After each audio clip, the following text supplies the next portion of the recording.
Everyone, so today I'm going to be doing my January favorites, and this month I have quite a few new items that I have discovered and tried out, and without further ado I will share them with you.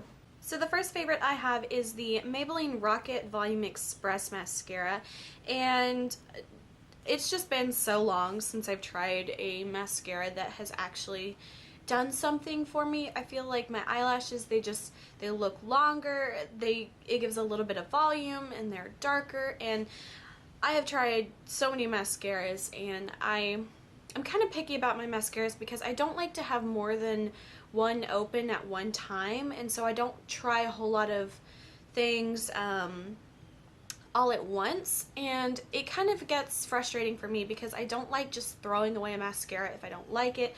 I try to use it up as long as I can until it's gone or until it's time to throw it away, and so I get stuck with a lot of mascaras that I'm not a big fan of, and I decided to try the Maybelline Rocket Volume 1 because I've heard so many good reviews, and I really do like this one. I feel like it actually makes my eyelashes look longer, like I said. And I really like Maybelline's mascaras in general. I know a lot of people like L'Oreal and Maybelline, and I wanted to try this one, and I really do like it. So my next favorite might be a little bit of a surprise, but it is actually the NYC Smooth Skin foundation. I did a review video on this one a few days ago, and I kind of gave my opinions and kind of what I thought about it, and I've come to the conclusion that I really do like this foundation with a few things to keep in mind. Number one, like I talked about in the video, the packaging. This is just so thick it won't come out, and you have to dig something down into it, which I really don't like, but I do like the foundation enough to kind of deal with it. The second problem that I have is that it does oxidize, and this is the same color that I showed in the video. I keep telling myself I'm gonna go get a shade lighter, but I haven't gone and done it yet, so I've just been using this one since then. And I feel like it's not too dark on camera. I have to be very careful whenever I apply this and blend it. I have to be super careful that I don't miss a spot, and all the time I'll end up with some kind of patch where I've missed it, and it will oxidize, and it really shows a difference. With those few things aside, I do like this foundation for dry skin. Like I said, hopefully soon I'll be going and getting a lighter color of this, and then with the packaging there's not really much I can do, just kind of suck it up and find something to dig down in there to get it. My next favorite is a dry shampoo, and it is the Garnier Fructis Volume Extend Dry Shampoo, and I've really been loving this one, mainly because I have been getting tired of my old dry shampoo, which is the Suave one, and this one I think is like $2 or $3 depending on where you get it. And both of these, I would say, as far as dry shampoos, they do the same exact thing. However, I was getting so tired of the scent of this one. It has a very kind of like a citrusy kind of smell with something else, and I've been using this a while, and like I said, for a dry shampoo it does a really good job, but the smell, I was just getting so tired of it. It was almost nauseating to me, and I couldn't deal with it anymore, so I decided to try a different one, and the Garnier Fructis one was another one of those slightly less expensive dry shampoos. I think this one might be around $5. This one is around $2 or $3, like I said, and I just love the scent of this one so much more. It does have that citrusy smell, orange citrus and grape extract, but it's different, and it doesn't make me feel nauseous whenever I put it in my hair. The only thing that is not something that I'm really liking is that I'm ending up paying more for less. This one, like I said, $2 or $3 for 5 ounces, and this one is like $5 for 3.4 ounces. So I'm paying more for less, but I don't know, it's not really a huge deal. Maybe eventually I will go back to this one, but just right now I can't stand the scent of this one. The next item I have is another hair item, and this is the Frieda Sheer Blonde Go Blonder Lightening Spray. And I've actually had this for quite a while. I think I got it right after I started to go blonde, which was last, I think, let's see, October 2012. And I went blonde, and I had red hair before that. And I wanted to have an easier way to keep up with my roots. I had naturally brown hair, but I dyed it red and then I bleached it blonde. So I just needed a little bit of help of evening out because some of the length of my hair was a little bit brassy, and the top of my hair, which hadn't been dyed as much, came out a lot more blonde. And then I had my roots, which were a dark brown. So I had this kind of really weird dark brown, bleach blonde, orange gold kind of thing going on.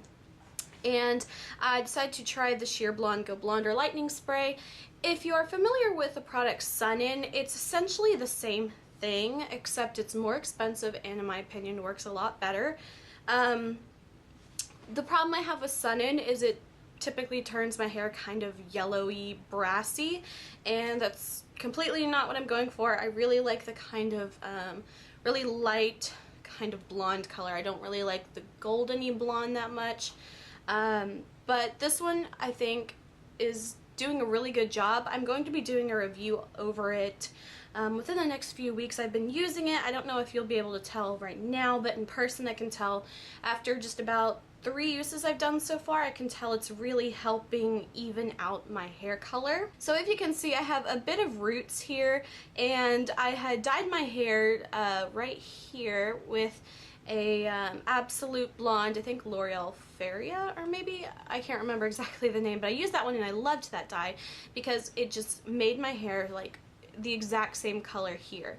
Then I used a different hair dye and I got this kind of color here, and it turned into a very kind of goldeny color, and it just didn't lighten it enough, and that was a Revlon Color Silk one, and it just didn't lighten my hair enough. And then I have natural growth there. But I've been using this and I'm definitely going to be doing a video on it, and so just stay tuned for that if you guys want to know any more about this product. So the next product I have is a skin product, and it is the Resurface Spa Microderm Abrasion treatment, I guess, and it's by Beauty Control. And this is kind of one of those more pricey products, and I got this from, we bought it from a lady who my mom knows. She sells these products kind of like Avon, but we bought them from her, and it's one of those more expensive products. This is probably about 40 something around there. I'm not exactly sure. I'll put a price below. It's just basically a microderm abrasion product. It looks like a white lotion, and inside it has the most fine granules ever. It's almost like taking table salt and then making it even finer than that. Think of like the finest sand is pretty much what it feels like. It's very gentle. It's not very coarse or anything like that. And I only use a tiny bit of it. I just put some on my cheeks or on my nose, chin, forehead, all that. And then I like to use this little facial cleanser. It's one of those like motorized facial cleansers. This one is by also the same brand, Beauty Control. I don't remember how much this was, but we bought it from the same person, and it's way, way, way less expensive than something like the Clarisonic powered face wash things. It's a little smaller of a brush head, but I mean, it gets the job done just fine.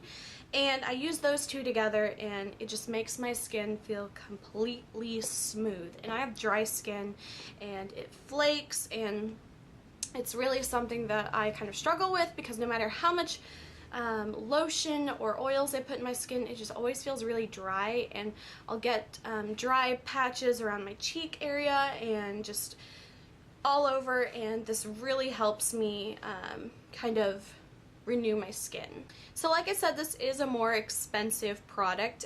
You get 2.5 ounces in it, and like I said, I don't remember exactly how much I paid for it, so I'll put it below. But the good thing about this is that I use such a small amount of it. This has lasted me so long. I think we got this probably around the end of the summer, so probably I think about July. And we have used so much of it. My mom and I both share it, and we both use it probably once each every probably 2 to 3 weeks. And it's it's lasted so long and there's still so much left in here, even though it was a more expensive product. I think because it lasts so long, it really does make it worth it for me. So when I run out of this, I think I will definitely buy it again because it has just been a miracle for my skin. I feel like my skin looks better. It doesn't look as dull or anything. I feel like it just gives a little bit more of a glow to it. I just think that my skin has been looking a little bit better lately, and I haven't had nearly as many breakouts. I do have like this little tiny spot that just won't go away, but otherwise I think that my skin is just looking really good for me personally. It's just been looking a lot better since I've been using that. So the next thing I've been loving is not a beauty product, but something I have been really loving, and it is dried mangoes. And I'm not a huge fruit eater. I actually really like most fruits. I just don't eat them. I don't know why, but I really like gummy candy, and dried fruit is almost like that to me. And you have to be really careful about dried fruit because sometimes they are one of those deceptively unhealthy foods, especially if it's a dried fruit that has had sugars added to it. And of course, it's always best to eat fruit raw, you know, with no processing or anything like that. Just fresh fruit is the absolute best for you. But I have been liking the mangoes. The only problem, again, like I said, is with the sugars, and you can also easily overeat a lot of dried fruit because it seems so much smaller, and we eat with our eyes, and you might be eating just a little fruit this size and it's like 30 calories, and by the time you're eating all that, you may have eaten like 5 mangoes. So this is kind of what it looks like. It doesn't look that cute, but they taste really good, and this pack is about 30 calories per little piece. So it's really a good snack if you just want like just a little something sweet to kind of chew on. Like, I really like gummy candies, like gummy bears and gummy worms and everything like that. And this has a similar texture to it, and it's sweet. And like I said, you gotta be careful with the calories because this is only 30 calories, but you know, if you want to eat like 6 of these, you're eating a lot more than you think. And one of my least favorites for the month of January has got to be the L'Oreal Paris Magic Nude Liquid Powder Foundation. I really didn't like this one. Like I said, I have dry skin, and I think this is better suited for people who have maybe oilier skins and need a powder kind of product. This is I made a review video on it, and I talked about, you know, why I didn't like it, but I think pretty much if you have oily skin, you might like this more. For me, it just really wasn't something that that I was really into. So that is it for my January favorites. If you guys enjoyed this video, please like and subscribe. You can follow me on Instagram. The link is below. And until my next video, I will talk to you guys later. Bye.